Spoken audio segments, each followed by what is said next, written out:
This house was built in 1966. As you can see, there has been some wood replacement around the front. There had been some rot. The roof was overdue for replacement and the wood needed to be replaced, so that was done at the same time as the roofing. As you can see, it is left unpainted. This, for example, is a spot that I think could have had better woodwork treatment. It could have had a little more carpentry done along in here. This was left as is. This front right corner is one of the places where it had the most rot. I think they did a generally good job with all of their wood replacement, but again, you can see some discoloration of the wood because they never completed the job with they didn't do any of the painting that should have been part of phase one, and you can see some missing trim. Overall, I'm not dissatisfied with the work done, but it's incomplete. Here's the back view of the house from the backyard.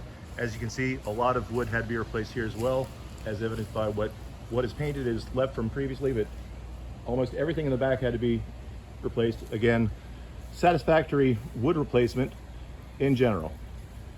In general, I'm satisfied with the work. However, they did neglect to replace some vents that had been there previously, and it was left unfinished here. So now the squirrels have access to the house, and I have squirrels in the attic.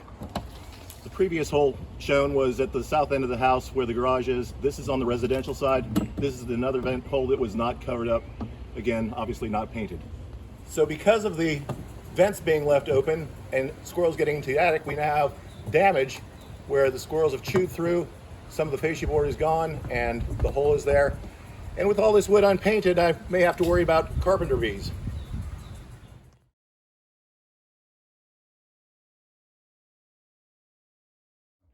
As said, this house was built in 1966, and typical of the time, there's wood paneling. This is a very dark combination kitchen and den.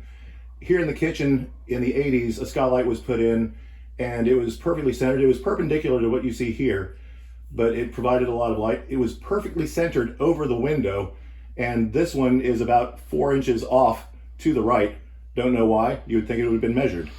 Pan right. Here going into the den, you can see the other two skylights.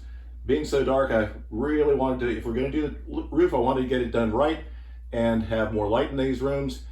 And that's where we ended up with the skylights.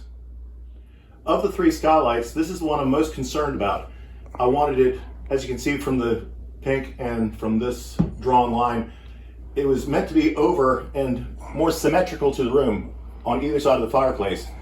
There was a meeting about the skylights, but the two that came over to discuss skylight location were not on site for the actual construction of the skylights. Besides the location of the skylight, the actual construction leaves a lot to be desired. The beams here and up into here, if the drywall is built, it's going to cover up a lot of the glass that is supposed to be in here. And there's hardly anything that's perfectly square if you get a look at how some of these beams are put in. Middle skylight is the best of the three, but even here, there's no way for the drywall to not cover up some of the light coming in here. And on this side, placement, I have no idea how they intended the drywall to go up here and not look unprofessional.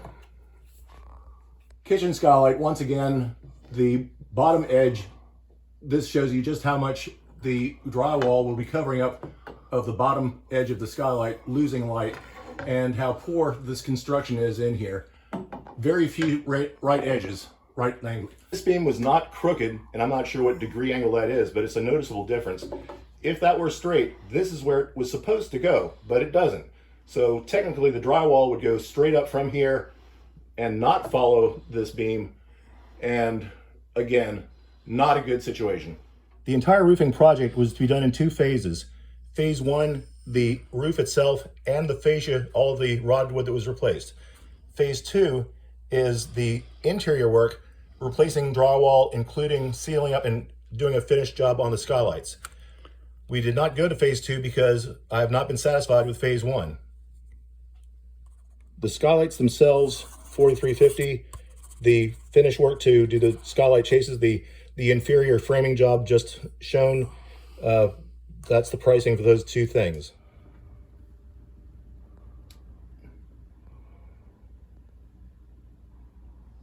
I'm perfectly fine with a regular markup. I'm okay with any markup as long as I get a good job done. What they're charging for the skylights is $43.50, having paid $111.14, and that's a difference of $32.36. That makes for a markup of 390%.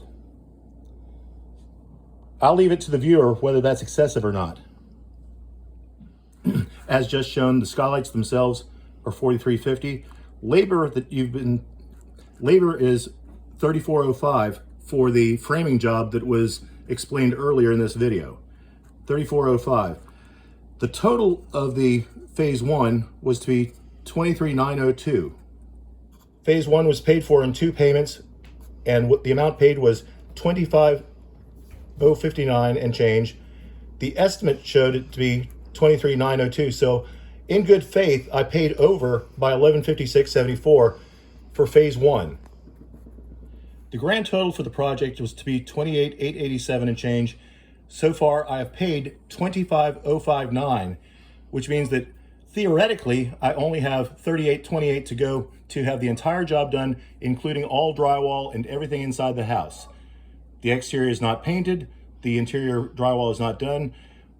The contractor wants me to pay an additional $2,600 more to fix his mistake with the misplaced skylight. That said, the additional funds the contractor is asking for would be approximately $6,500 or more, because we have not discussed phase 2 any further. We're at a standstill as far as finishing the job with this contractor. I've gotten other quotes, so it is my intention to get the work completed by somebody else. For me, the end result with this project, for me, it's all about getting what I want. It's not as much about cost. I don't want to get gouged either, but I just want the work done the way I wanted it in the first place. Thank you for watching my video.